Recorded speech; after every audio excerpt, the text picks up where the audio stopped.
Hey, welcome everyone. I'm Adam Miller. We have Jim Fitzsimmons as well with us here, and we plan to provide some updates on Swift and how we look out into the future here. And we're going to hit quite a few topics today. We'll probably take some live questions as well, time permits.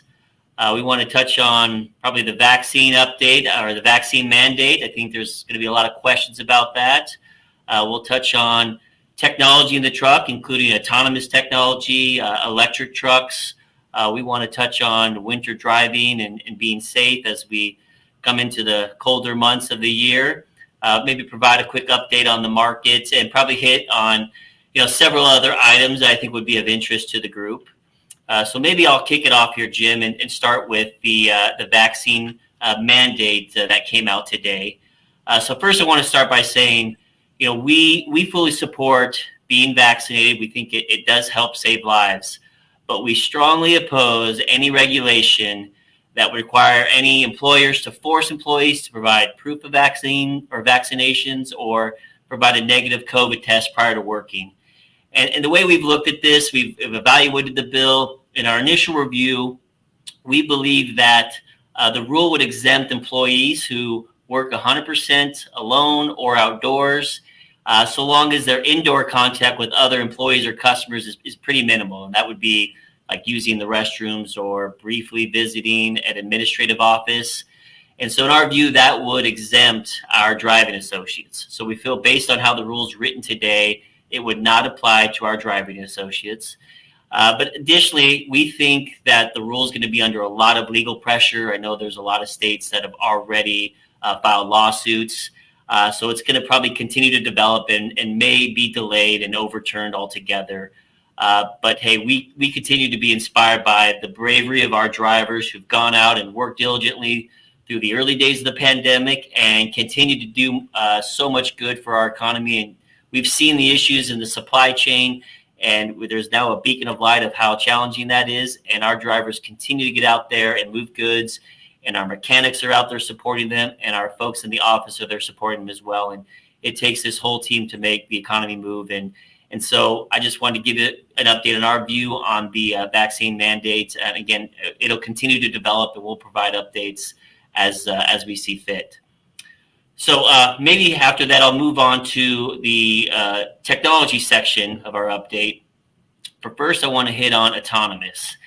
And so I think there were some questions about an investment that we made as an organization. We did invest in a company called Embark Technology. It's a company that does produce or is working on developing autonomous technology for Class 8 vehicles.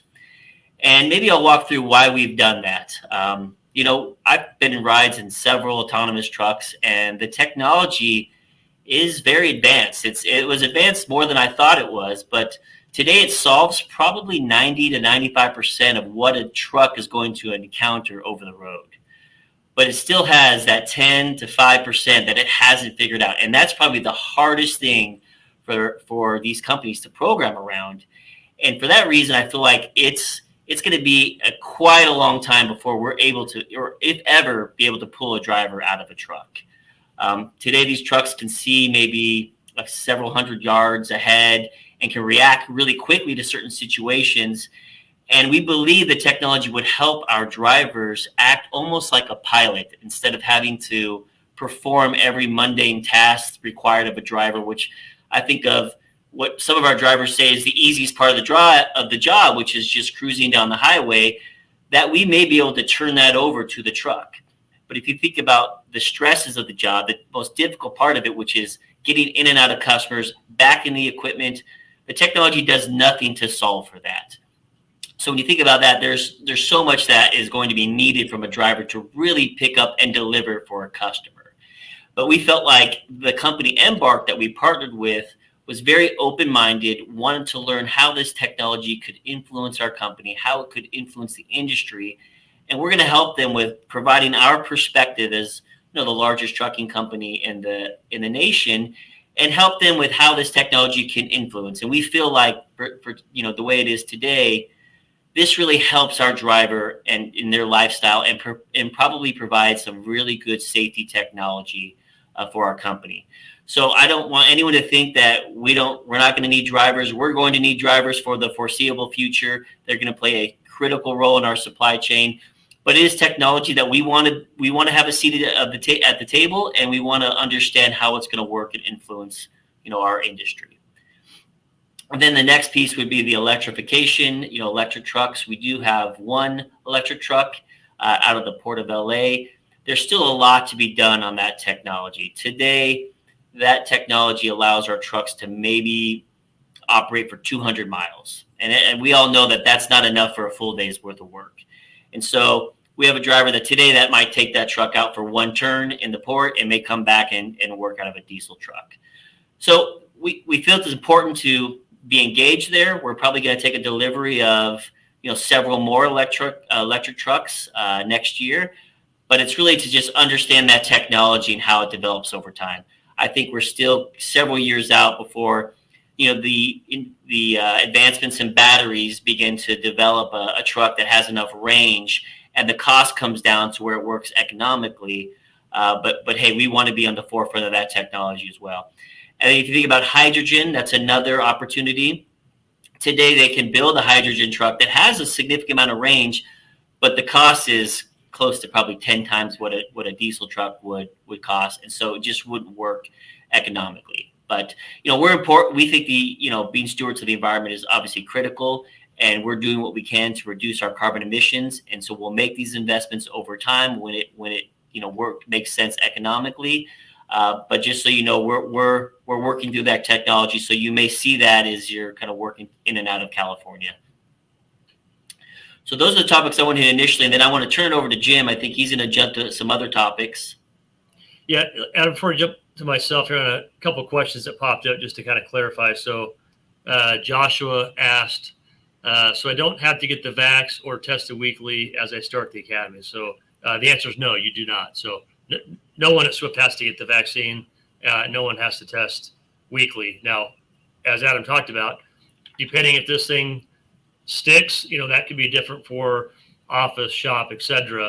But for our drivers, we don't see that happening at all, even if this thing does stick. And like you said, there's a lot of opposition, a lot of lawsuits got filed today, and I think you'll see even more coming the next week or two. Right. This is going to develop over time. There's no doubt. And there's some questions here about the autonomous or driverless trucks. Why would Swift help fund driverless trucks? And I think hopefully Adam explained that enough that you understand. Our goal isn't to have driverless trucks. Our goal is to have technology in that truck that makes two things: makes that truck safer going down the road, and it makes the job easier for the driver. And so to me, I always come back to you made the comment about airlines. It's the same thing as a pilot, right? A pilot utilizes the technology, but you always have a pilot in there. They do the tasks that need to be done, and then they take advantage of the technology and click on the autopilot when it makes sense. They click it back off when it makes sense to take control with the human element behind the cockpit, in our case, behind the wheel. Yeah, and what I'd add to that is there is a tremendous amount of capital that's being invested in these companies. So if we didn't make an investment, someone else would have. So it's not like they needed our funding. Our investment there gets us a seat at the table with them where we can work with them and understand how they want to roll out that technology and how it can actually practically apply in our business, again, with a driver in the truck. Yep, definitely. Let me hit on winter driving, Adam, because we've already seen snow hits in a few parts of the country. I know we had a lot of snow up on Donner, I think even about 2 weeks ago. And so, it's November. Hey, winter is upon us. And so just kind of a reminder, speed for condition. And you probably heard me say it before, but I'm going to say it again. Sometimes the appropriate speed for condition could be 0. And if you feel it's not safe for you to continue on or to go into a storm, by all means, you've got the authority to shut that truck down. And I promise you, you will not get pressure from Swift to push through something you don't feel comfortable pushing through.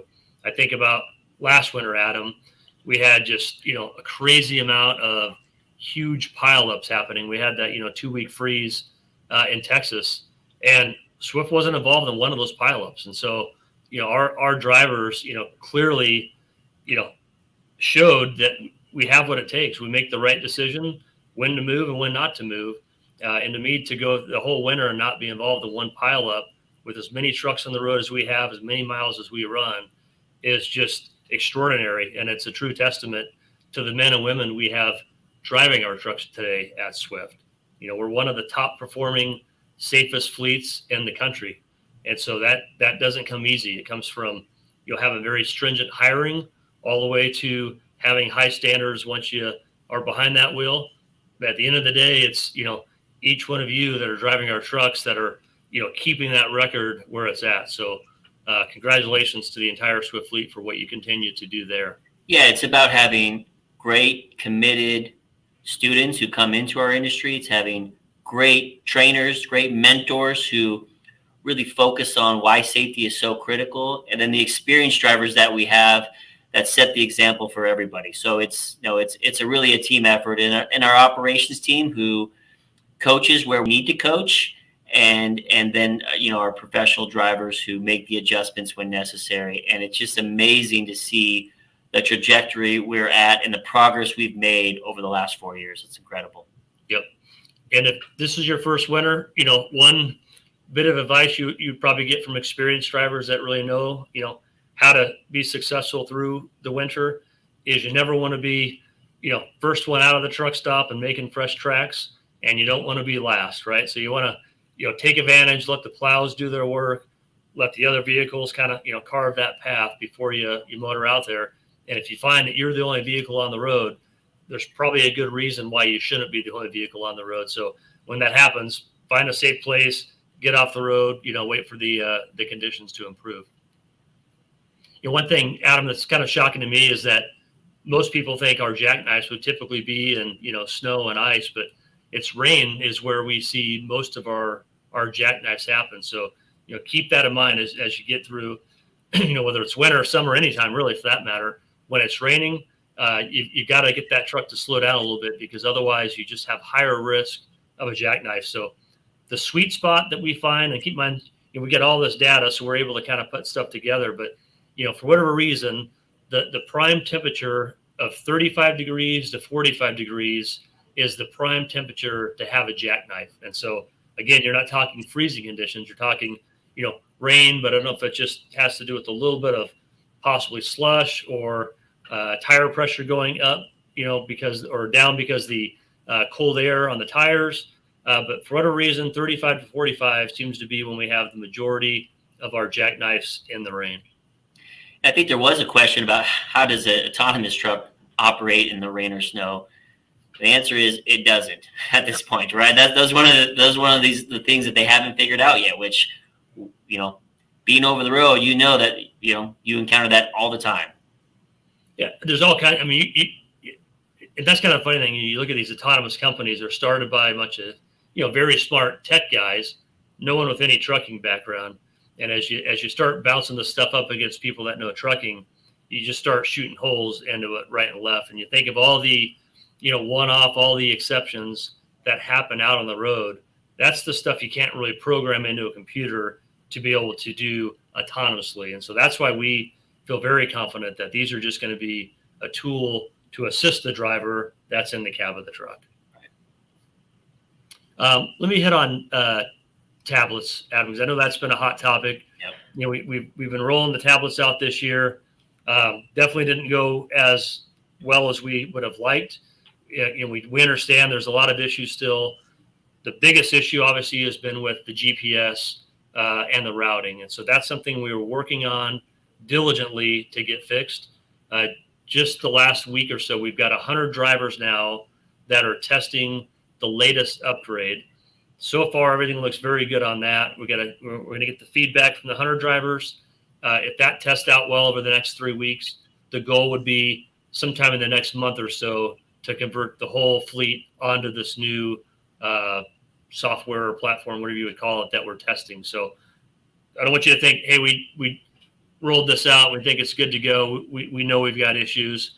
Unfortunately, these issues don't just get solved overnight. And so we're working on them as quickly as we can to get this fixed. But before we make changes that impact the entire fleet, we've got to make sure we get it right on a smaller sample before we roll it out to everyone. Yeah. And hey, I just touch on, we've had a ride along program over the last several months. And so we've had every one of our terminal leaders, Jim and myself included, that have gone along for a ride along with one of our driving associates. And on every incident, we've seen that navigation isn't where it needs to be. So we know it. We've got a team working on it. And hey, we're committed to solving that, at the end of the day. One other thing, Adam, I wanted to hit on, kind of talking about that, we love feedback at Swift. And so next week, you should get a survey sent to the truck. It's about 20-ish questions. Please take the time to fill that out, because we take action on the feedback we receive from our employees, from our owners. And so we love when we get good feedback, good quality feedback, whether it's good or bad. We like it both, because quite honestly, if people just sugarcoated these surveys, there'd be nothing to take action on. So give us the bad stuff too. If you feel there's areas we need to improve on, I think in the survey we actually call ourselves out for the tablets. We know that's a problem. So outside of that, what else do we need to work on? Trailers is another hot topic, keeps coming up. We've got a team working on trailers, so you don't get on a wild goose chase trying to locate an empty trailer. That's the kind of stuff, when we see it, we take action on, and that's how things get better at Swift. And hopefully, if you've been here for more than 4 or 5 years, then you definitely know things are getting better, because we continue to take action. We continue to make changes based on your feedback. Yeah. And what I tell you is we're going to continue to invest in trailers. We wanted to grow by 6,000 trailers this year, and we so far have received about 2,000 trailers, right? And I think the manufacturers are just way behind. There's shortages in raw materials, parts, wiring harnesses. I mean, you name it. And so this is, put a lid on how many trailers we can bring into our network. But trust me, you have our commitment that we're going to continue to invest in trailers, even if we're not growing our tractor count, which isn't typically what we do. But we do know that trailers are so critical to the supply chain, and we want to make the experience of finding a trailer just world class for you. And so we're investing in trailers, but we're also investing in technology that'll allow our drivers to find a trailer, really reserve a trailer for them when they receive their dispatch. So we're in the early stages of testing that. So just be patient, but expect that you're going to see some radical changes on how easy it is to find a trailer within our network. And then on the truck side as well, a lot of shortage on truck capacity. These OEMs cannot build trucks. Today there's about 50 plus microchips in a truck, and most of those microchips are being used in consumer products and iPhones and, computers. And so, the OEMs are struggling to get enough microchips to build trucks. So we'll hold on to ours a little bit longer. Now, what I tell you is we're going to be first in line to get trucks when they're available, but it certainly is going to be a challenge this next year. But the good thing is that we'll probably keep a lid on how much capacity can come into the network, and should lead to a pretty strong market where we have plenty of loads available for our drivers into 2022. Yeah, and speaking of that, right, the freight market, it's continued to stay hot. It's been hot since about March of 2020, and we see no end in sight. We think obviously all the way through this year is going to remain hot. We think next year is going to be hot. So it's a great time right now to be in trucking, because there's just so much demand out there, and there's still a shortage of trucks, trailers, and drivers, obviously. Yeah. I think there's a question around leasing trailers. So we do lease trailers to certain customers, and most of those trailers would be storage trailers. So it wouldn't be a trailer that we would typically run over the road. I think someone mentioned a couple of our customers that have projects at the end of the year where they need extra storage because they just don't have the warehouse space available. So we do. That's where the vast majority of our trailer leasing is, storage trailers versus trailers you'd run over the road.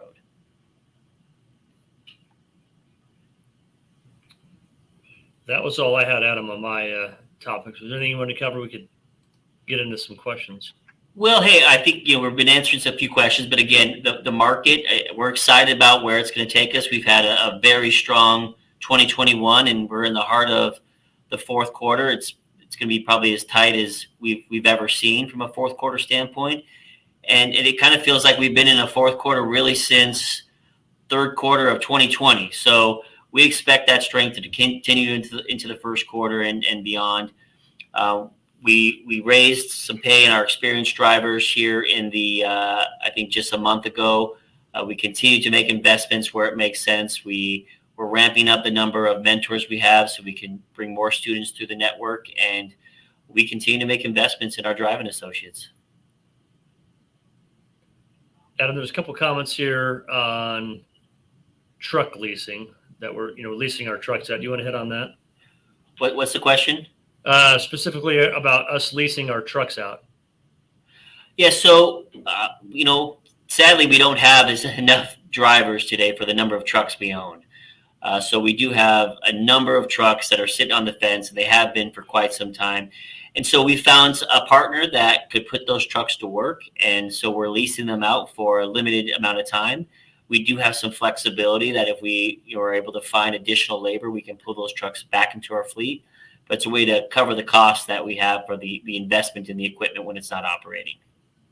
Yeah, and the key there is we're able to pull those trucks back into Swift when we need them, right? So there's not going to be a shortage of trucks at Swift. Yeah, and I think we still have plenty available for our drivers as, they need new trucks or they have a truck that's down. We have flexibility to bring in an additional truck. Right. I think there's a question, Jim, about how the West Coast market is like. Yeah, super hot, right? Because if you watch the news, all you'll see is how all the cargo ships are piled up outside the port of Los Angeles, port of Long Beach, and so that's been the problem, right? There's just more freight to move than power to move that freight. So again, we don't see any end in sight. Some of our big customers are actually leasing their own boats, their own vessels, and they're taking that into their own hands to try to get ahead of that. So for Swift, we're in a very good position where some of our large customers are taking that on their own, and so that means there's even more freight opportunities here at Swift. Yep. Jim, there was a question about becoming a mentor and how much experience an individual need before becoming a mentor.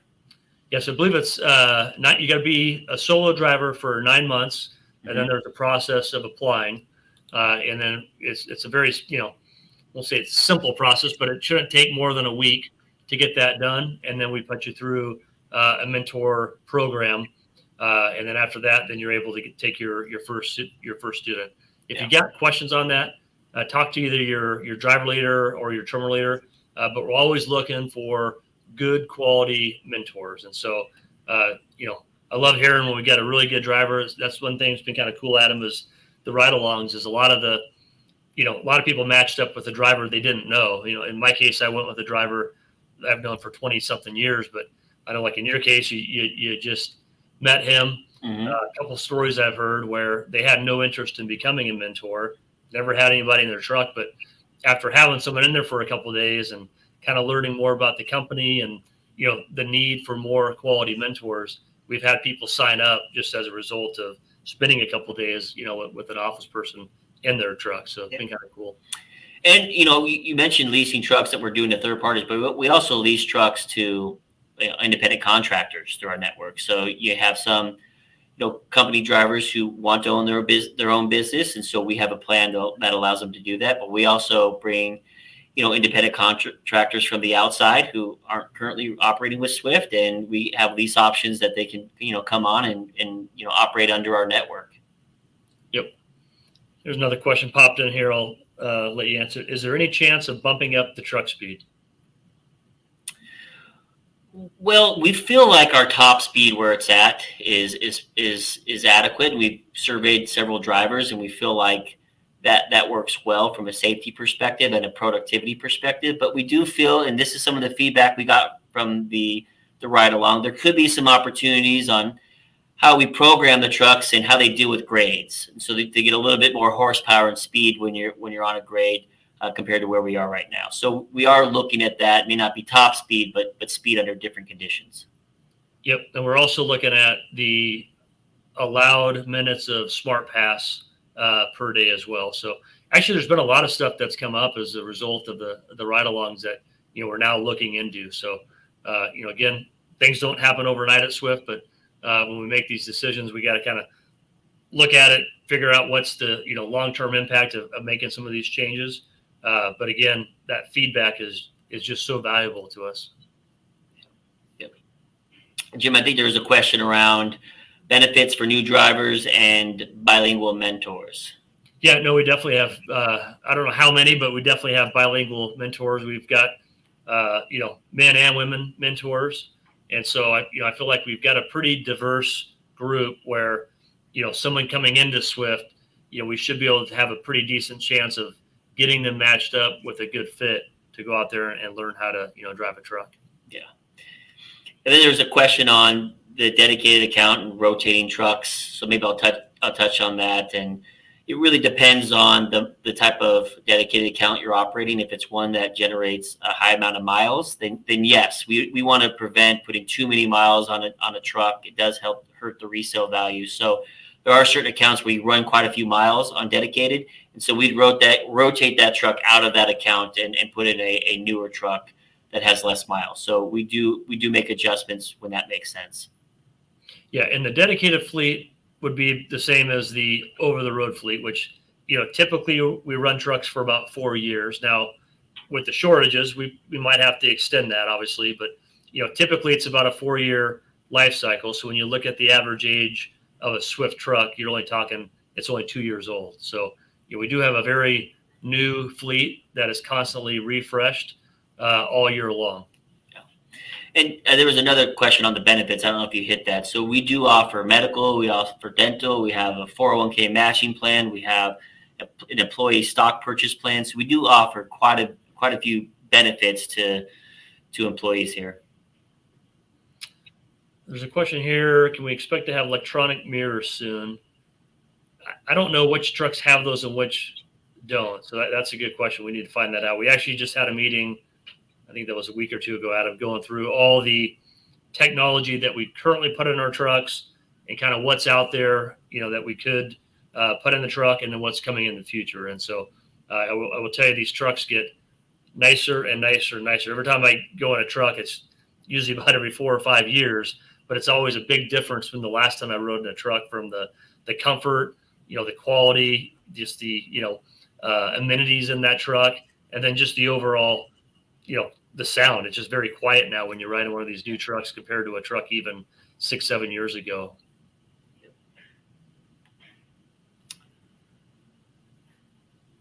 Any other questions you're seeing, Jim, we want to hit on? There's a few just kind of like little one-offs here that we could have addressed individually.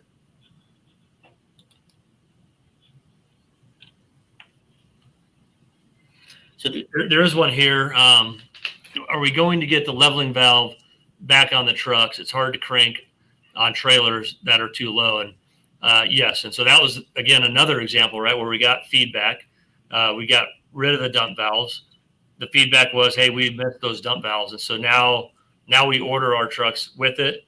We're looking at doing retrofits. The problem, like everything these days, you can't get it. And so unfortunately, we're running into issues on getting the parts needed to do the retrofit to put it on our very late model trucks. Obviously, if a truck is 3-4 years old, we're not going to put it on that truck knowing it's going to be traded soon. But if a truck's 1 year, maybe 2 years old, we're looking at doing a retrofit on those trucks.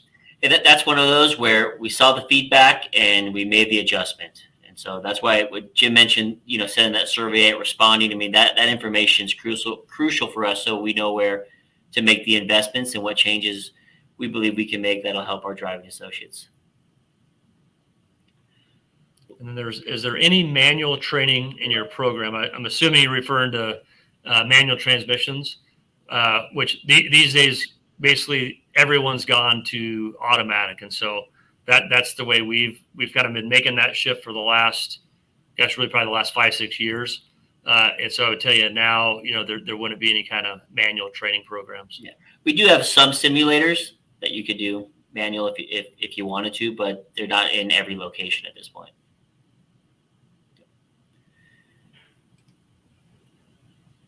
So Jim, I feel like we've hit a lot of the questions. There's probably a couple one-offs we might hit, individually down, have someone reach out. But I think we're hitting a half hour now, so maybe we'll close it up. Appreciate everyone who joined this call, and appreciate everything that you guys do to make Swift an unbelievable company. And for those who aren't working for Swift, we'd love to have you. So please log on, see our website, or call the number that's scrolling on the screen. You got driveswift.com is the website. We'd love to have you on the team. Again, appreciate what everyone does, and we'll have another update here in the coming months, and look forward to closing out a real strong fourth quarter. Thank you, everyone. Thanks.